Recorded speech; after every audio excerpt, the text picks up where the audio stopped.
자, 지난 시간에 이어서 인슐린이 간이나 근육이나 지방세포에서 어떤 작용을 하는지에 대해서 간단하게 설명드려 볼 텐데, 자, 인슐린이 분비가 됐다라고 하는 건요, 결국 체내 혈당이 높다라고 하는 거죠.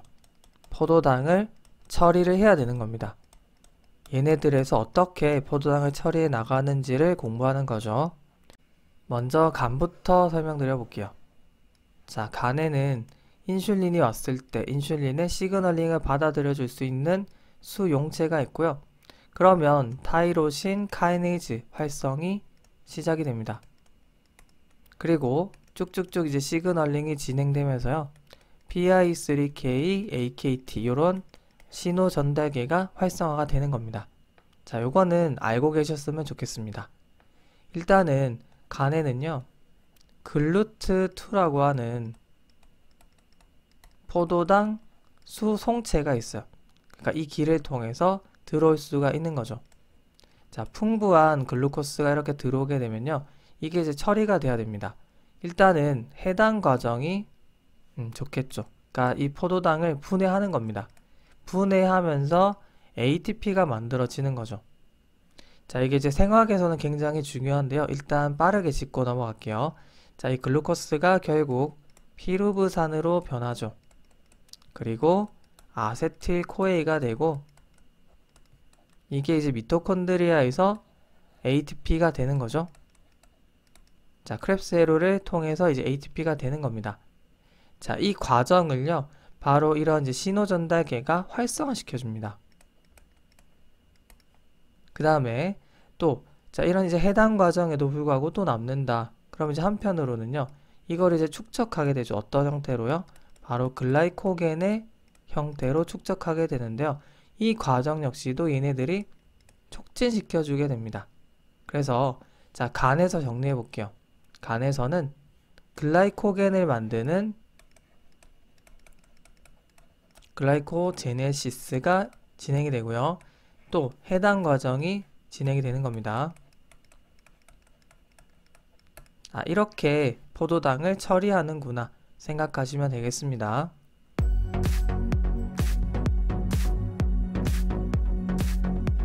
자, 그 다음에 이번에는 근육에서 한번 볼게요. 근육은 이렇게 그려볼게요. 근육은요, 좀 다른 수송체가 있습니다. 바로 글루트4라고 하는 겁니다. 이 글루트4를 통해서 포도당이 또 들어오게 되겠죠.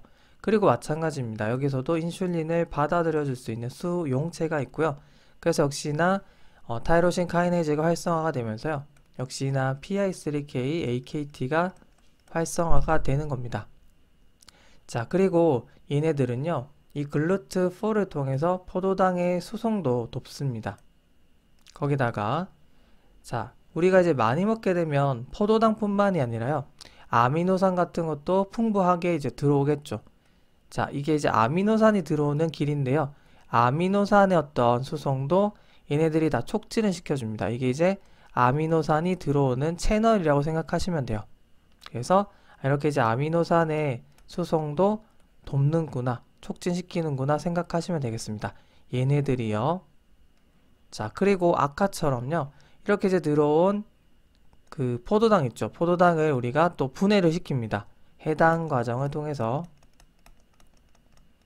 그럼 역시나 피루브산에서 아세틸코에이를 통해서 ATP가 만들어지겠죠. 그거는 생략할게요. 이렇게 ATP를 만드는 해당 과정 역시도 얘가 촉진을 시켜주고요. 그리고 또 글라이코겐을 만드는 과정도 촉진을 시키게 되는 겁니다. 역시나 이렇게 촉진시키게 되는 거고요. 그 다음에 이 아미노산이 이렇게 근육 안에 들어왔잖아요. 그러면 이제 단백질을 만들어줘야 되겠죠. 그래서 단백질 합성까지도 촉진을 시켜주게 되는 겁니다. 이렇게요. 그래서 이 시그널링이 굉장히 사실은 중요하다라고 하는 걸 알 수가 있고요. 자, 그러면 이 근육에서 정리해 볼게요. 첫 번째는 글루트4를 통해서 포도당 섭취가 촉진이 됐었죠. 두 번째는 이렇게 들어온 포도당을 통해서 해당 과정도 촉진이 됐고요. 그리고 글라이코겐을 만드는 과정, 글라이코제네시스도 촉진이 됐습니다. 그리고 아미노산이 들어오는 것도 촉진이 됐죠. 아미노산 섭취. 그리고 이런 아미노산을 통해서 단백질 합성까지도 촉진이 됐네요. 이렇게 5가지가 대표적으로 근육에서 진행이 된다 라고 생각하시면 되겠습니다. 자, 그래서 우리가 근육량을 늘리는 게 굉장히 중요하다라고 하는 걸 알 수가 있겠죠.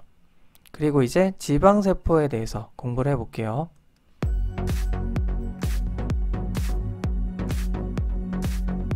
지방세포는 남은 공간에다가 그려볼게요.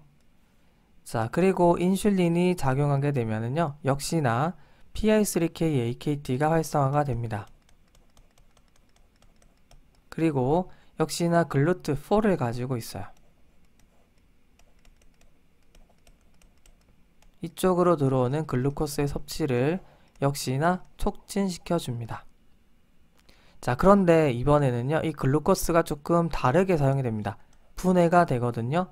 자, 이게 6개짜리 탄소라고 한다면 3개짜리로 부서지는데요.